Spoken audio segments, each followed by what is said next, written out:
Hi, and welcome back to our healing series. In this series, we are talking about the emotional, the mental, the physical, the spiritual, and the sexual aspects of healing, being healed. And today we're going to talk about the emotional healing. Emotional healing. And from experience, emotions can be like off the chain, and if we cannot control our emotions, then we are getting ready to like be driven by any person, place, or thing that confronts us. And I am a witness to that because I used to didn't control my emotions as well as I thought that I was. So emotional healing is a topic that definitely needs to be discussed so that we can get our healing, so we can get healed, so we would no longer be a victim to our emotions.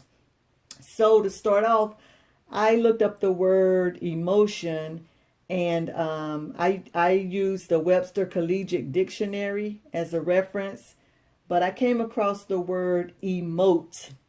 That's a word that comes from the word emotion, so it's emote, E-M-O-T-E. And emote means to give expression to emotion. To give expression to emotion. So whenever we have an emotion and whenever we give expression to that emotion, we are emoting that emotion. And it says that, the word emote is especially used in the reference of acting, like somebody, an actor or actress who's like expressing emotions and stuff, they're emoting, they're giving expression to an emotion. So that was an interesting word. All right, now whenever I looked up the word emotion, emotion means disturbance, a psychic and physical reaction experienced as a feeling involving changes that prepare the body for immediate, vigorous action. Now, when I saw that definition, I was like, wow. So actually, whenever we're expressing an emotion, we're getting ready to like go through changes that prepare the body for immediate, vigorous action, which can explain why the emotional aspects of our life can send us into that fight, flight, or freeze. Those three aspects where you're in that fight, flight, or freeze stance, because we're preparing the body for immediate action, vigorous action, whenever we are like exemplifying unhealthy emotions. I'll go ahead and say unhealthy emotions, because there are times, there are good emotions too, but it has to be a healthy balance, and we'll discover that as we continue on in this teaching. So whenever a person is emotional, they're aroused or agitated in feeling or sensibilities. So if someone is emotional, you can see it on their face, if they're emotional, they're aroused and agitated in feeling or sensibilities. That's the definition. They're arousing that emotion. They're emotional. And if you really pay attention to these words and see your own self and see how you exhibit emotions, it's going to like cause you to say, wow, I didn't know that. And it gives you more control over your emotions now because you're learning. And so you're going to be like proceeding with skill. If you learn a thing and put that thing into action, then you are like proceeding with skill. So whenever you proceed with skill, you can handle and manage your emotions better, because you can look and say, okay, now, whenever I'm giving, like if I get angry and I'm beginning to like give expression to this anger, I'm emoting, I'm emoting, E-M-O-T-I-N-G, this emotion. I'm emoting it whenever I get angry, and if I give expression to it and, just go into a rage and start cussing people out, you're emoting that emotion. So whenever you're emotional, you have to be careful, because you have to like skillfully manage those emotions and keep them at a balance, and don't allow them to like go over the top. Don't allow your emotions to drive you, because that's not a good thing. It's good to have emotions, but allowing those emotions to drive you is not a good thing. Because some people, have a tendency to regard everything emotionally. They just like emotional all the time. They cry real easy.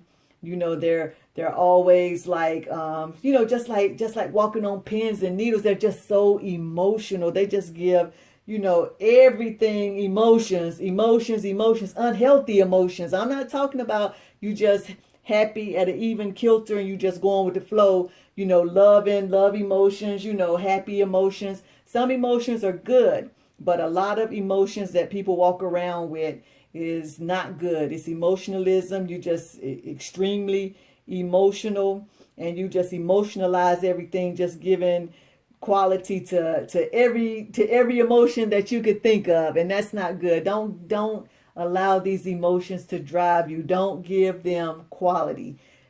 Allow these emotions to like be managed by your own willpower. Because emotions, what I found out and I discovered when I was like researching this word emotion, it's a state of being. It's a state of being, a state of existence that should be controlled. Whenever you're growing up and stuff, and I'll use me. I never really like looked up the word emotions. I knew what it meant to an extent, but whenever I like researched it a little bit, I became more familiar with how emotions work. So now I'm a little more, a little more knowledgeable in it. So I watch my emotions now, because emotions should be controlled and they can be controlled. So whenever we just like get emotional and feel like we're not in control anymore, check that, because that's out of order. You have control of your emotions. And I'm not saying don't ever cry. I'm not saying, you can't get angry, because the scriptures even say you can be angry and sin not. So I'm not saying that showing emotions is wrong. I'm just like bringing light to the emotional, unhealthy emotions, and I'm trying to like get you to like walk into emotional healing, where you're in control of your emotional countenance. That's what I'm trying to do. Because when we are in control of our emotions, we have power over those emotions. When we are in control of our emotions, we are exercising, the restraint over those emotions. We are regulating our emotions instead of allowing our emotions to regulate and throw us into frenzies. Because people who are like really emotional, I used to be really emotional. And I even like equated to even back some years ago, whenever I was going through that depression and everything, I was like really emotional.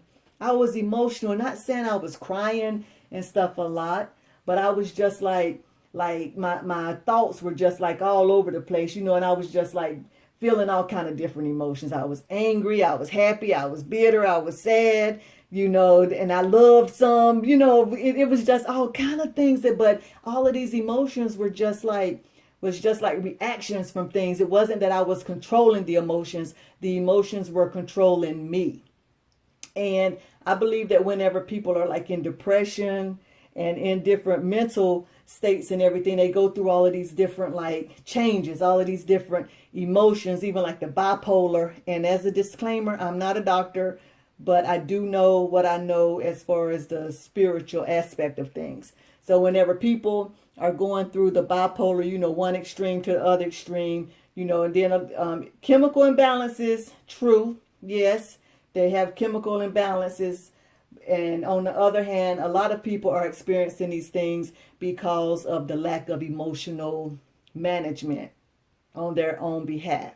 Because whenever they take this medicine, this medicine is not teaching them to control their emotions. What this medicine is doing is it's masking the symptoms or whatever, or it's bringing them down so low on a like a very low frequency, where they're so zombied out until they ain't no kind of emotional expression getting ready to happen.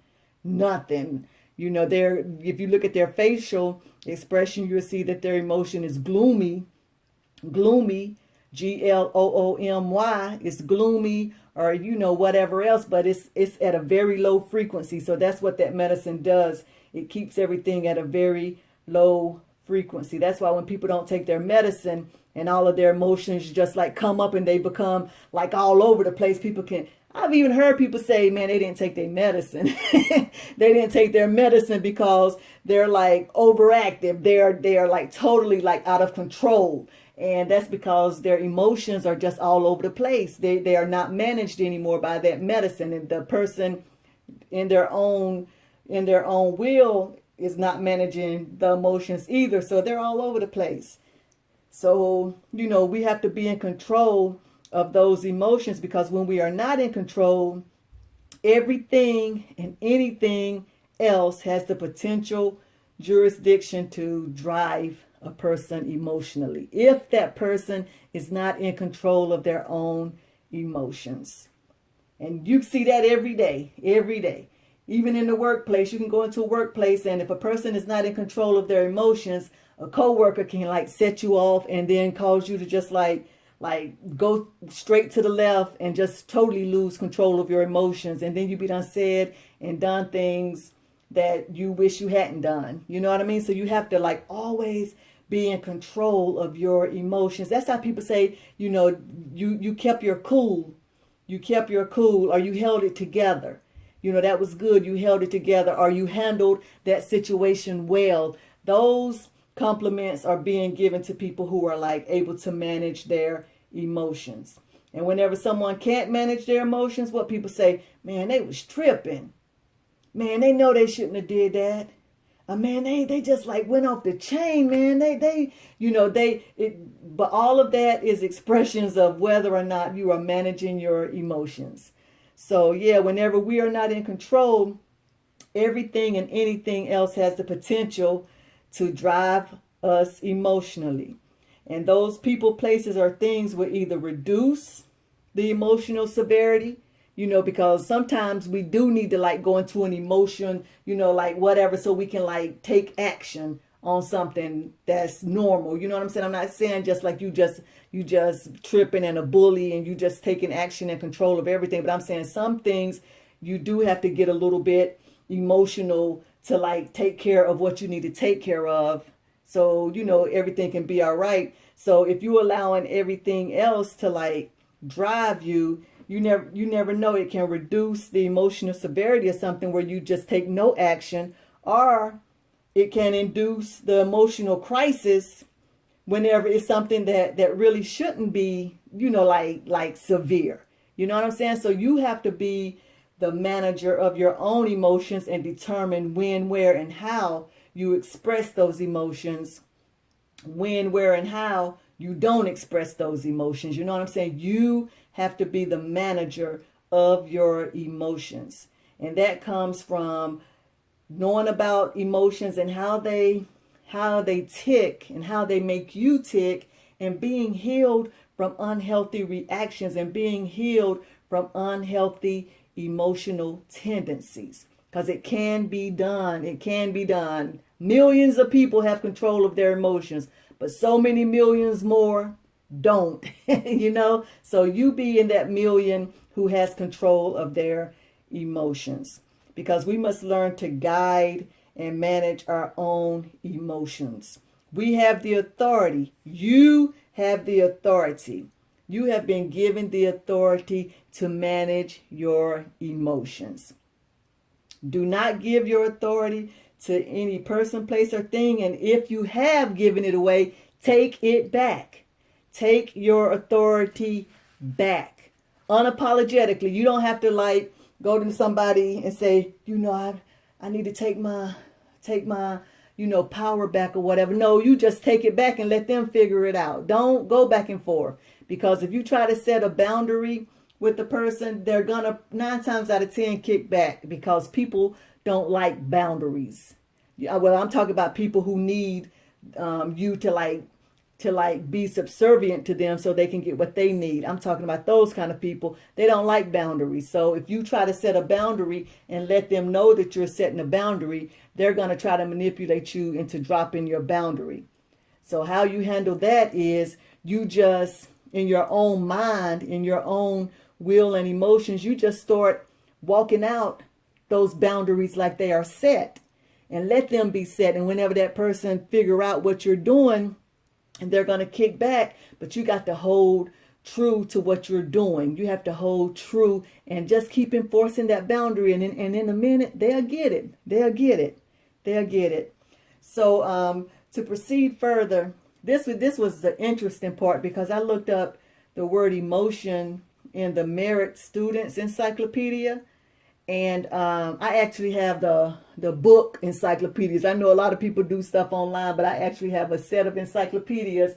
And I got that book out, and I was like, wow. And I was really, really, really excited about learning about emotion, because it was stuff in there that I didn't know. So I want to share it with you, because I learned some interesting facts. All right, so what the Merit Students Encyclopedia says, that emotion is a complex reaction of an organism involving changes in the muscles, internal organs, and glands. And emotions are feelings a person has as they strongly influence what he perceives, learns, and does. And the person in a state of emotion is excited or stirred up either pleasantly or unpleasantly. So the emotion as being a complex reaction of an organism involving changes in the muscles, internal organs, and glands.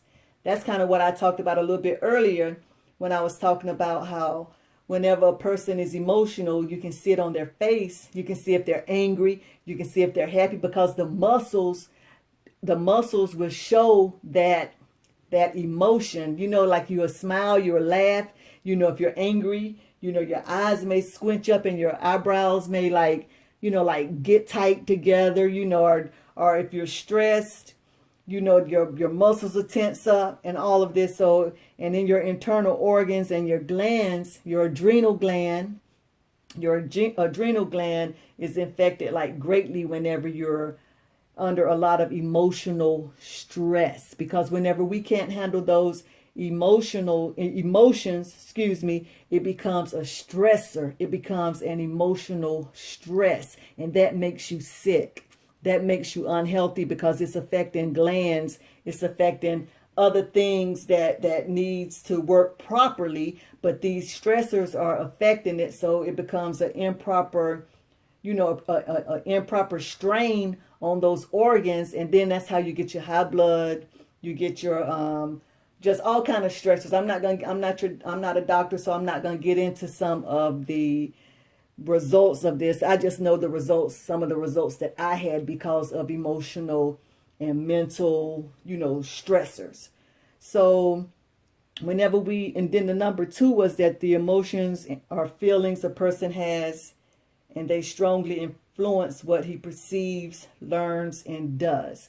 So that's a very true statement too, because if you're in an emotional state, or if you're trying to talk to somebody who's in a very emotional state, 9 times out of 10, they may hear what you say a little bit, but they are just so out of whack. They are just so like in a state of crisis, until that emotional crisis is what is influencing what they are perceiving and, learning, and what they are doing. So whenever someone is being healed from an emotional crisis, I think you have to know the first step to take in order to get them to that second step, and then that second step to take in order to get them to that third step.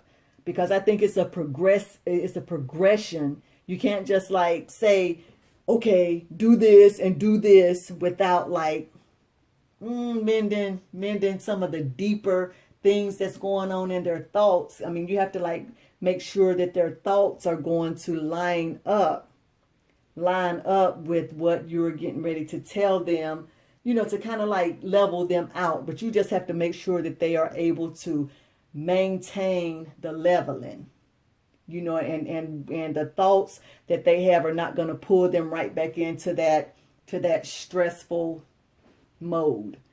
So, the person in a state of emotion is excited or stirred up either pleasantly or unpleasantly. And that can be examples of emotions like the fear, that's a emotion, anger, jealousy, or sympathy, disgust, the emotion of love, happiness, sadness, sleepiness. Sleepiness is even like an emotion, you know what I'm saying? Because if I'm sleepy, you're going to see it. It's an emotion, because my eyes, everything is going to just like show it. So, yeah. So be aware of how your emotions affect your overall character, your overall being. And learning about this, I'm definitely aware of it now.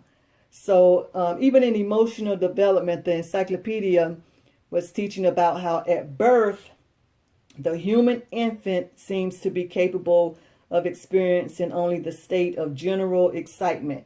You know how a little baby might look up at you and they just like smiling and maybe kicking their legs, or whatever. But even when they first come out of the womb, they're not even doing that. They're mainly just like laying there and sleeping. And they may cry a little bit if they're hungry, but they're pretty much like dormant. And then at about 3 months, two definite emotions appear in the normal infant, and it's distress and delight. Okay, so that's whenever, if they're distressed, if they're wet, if they are like happy and kicking their legs, those are those expressions right there. And then it says soon after that, the emotion of anger, disgust, and fear appear, usually in that order. And between the ages of 6 and 12 months, the baby begins to show, elation and affection.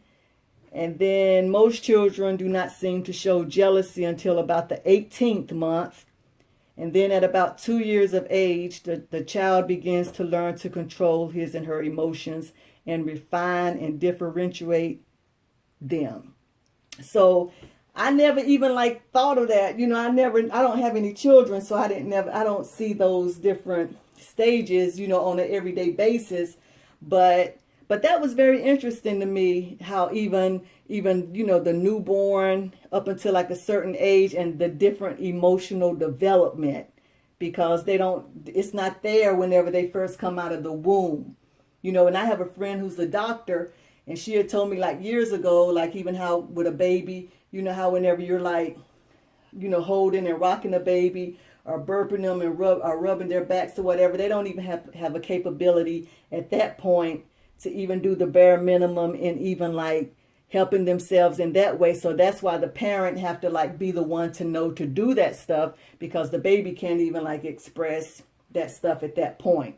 So, yeah, so that was very interesting about the formation of the emotions in a human baby. So then I came upon emotion and observable behavior. Now, this was like a game changer for me, because it gave me information that's going to just be life changing for me. And it was like, the muscles control most of the behavior shown by the person undergoing an emotional experience. And by using his muscles, for example, he or she may sneer, grit, his or her teeth, smile, laugh, etc., depending on which emotion is involved. So whenever we get these emotions and everything, it's indicating how we are feeling. And, the face is the best indicator of what emotion a person is experiencing. So it was a game changer to me, because it made me aware of what my body was doing. It made me aware now of how my emotions are affecting me, whether it's a desirable or undesirable effect. Because I look back on the times whenever I was going through the emotional distress and, the depression and stuff. and I was gloomy. I had a gloom on my face. I even would look in the mirror and see that I was sad. So deep down inside of me, it was a sadness, an emotion of sadness that was showing on my face, but I didn't even know. I knew I was sad, but I didn't like put all of that together about, my thinking. My emotional state is what's showing on my face, and all of this kind of stuff. So to know this information is a game changer if you really hear what it's saying. If you really hear what it's saying, you can be healed emotionally because you will begin to pay attention to your emotions. You will begin to pay attention to what your emotions are doing to your body. Because whenever these emotions begin to like show in your muscles, even if you're tense and your shoulders are like tensed up and you might go get a massage, guess what that came from?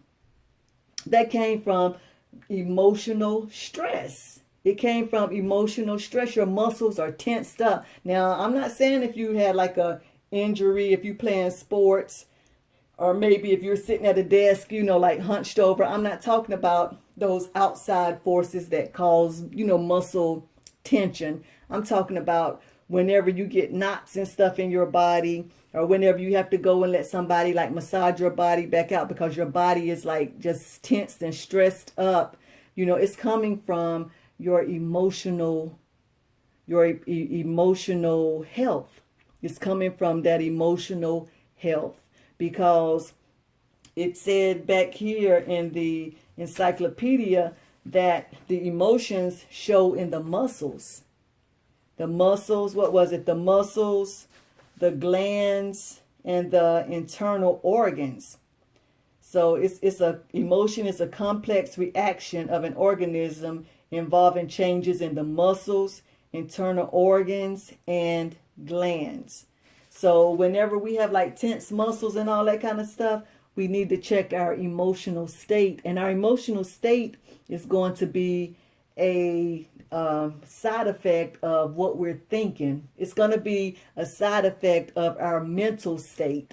So both of those, mental and emotional, kind of like go hand in hand. I think that's like brother and sister, because that mental is going to affect that emotional, and that emotional is going to keep on like feeding that mental, so it's going to go back and forth, back and forth. So whenever we're like stressed out in our muscles, how we might rub our neck or rub our shoulders and stuff like that. Probably if you got down to the nitty gritty and seen what the emotional state was or what the mental state is and get that changed and get that healthy, that muscle tension would go away. That muscle tension would probably go away. And like I said, I'm not a doctor, but I know what I did. I know what I had to do to heal emotionally. I know what I had to do to heal emotional, because I was going, my body was tense. My muscles were tensed up back in the day. And, I had little places on my face that would even twitch. Sometimes, it was just muscle, it was stress, you know what I'm saying? So this is totally true information because I felt it. So when I was reading this, I was like, wow, because it just gave expression to what I was feeling. So, so the internal changes, even with your glands and everything, you have to realize that whenever you're emotionally stressed, it says that in the glands, and then the viscera, which are the organs located in the body's cavities, including the heart, stomach, and intestines. So this right here is letting you know that whenever you're emotionally stressed, all of these things are going to be affected. That's why some people have like bowel movements. They get diarrhea if they're stressed. Or their heart, they get high blood pressure, or their heart might palpitate. And it says that the organs controlled by the nervous system, it has like two parts. It's the parasympathetic system, which stimulates the digestion by causing rhythmic movements of the intestines and by causing blood flow to the stomach area. And it says that this occurs in moments of tenderness, affection, and joy when a person is said to get a warm feeling inside. So the organs that's controlled by that nervous system, the parasympathetic system, it kind of that's kind of more like a that can be like a good warm feeling. That one could be okay, but this one right here, the sympathetic system, does the reverse of what the parasympathetic system does.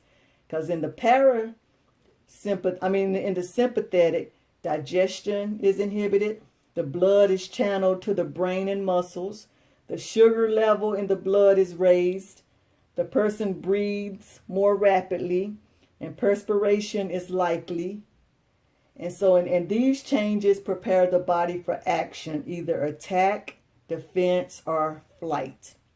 So whenever we're in this sympathetic state, that's where we get the fight, flight, or freeze. That's what they call it. You're either in that fight, flight, or flight, or freeze, where the adrenal gland is just like acting. I mean, it is active. And so the adrenals, I'll tell you, is about the size of a pea, and it's located above each kidney. So there are two important hormones that are secreted from these adrenal glands. It's the adrenaline and the non-adrenaline. And the encyclopedia explains how the adrenaline is associated with fear and the non-adrenaline is associated with anger. But both of these, and this is not the encyclopedia, but I'm just saying, but both of these feelings both of these emotions can be destructive.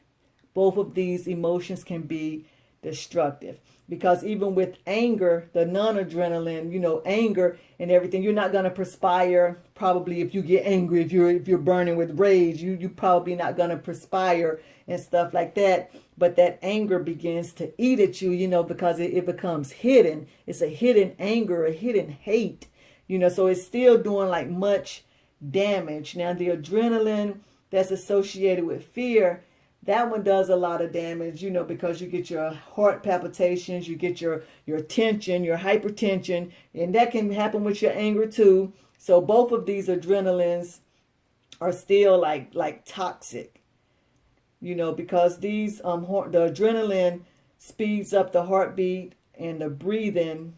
So you have to be very careful and notice when these things are happening to you. So we have to learn to think out a problem rather than reacting emotionally to it. We have to stop letting emotions sway our actions, and we got to stay in control and orderly.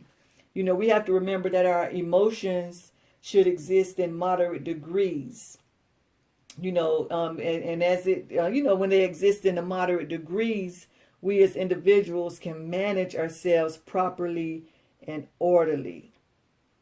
Because even emotions that are too little can still be toxic. Emotions that are too much can still be toxic. So both of those extremes can both equally have disruptive effects. So because emotions are basic to life, but we need to have a balance of emotions, and we need to rationalize stuff out. We have to rationalize stuff out and think and make right decisions, with control and with management, and not just go off the bat, because emotions, the balance and the rationalization, they complement each other.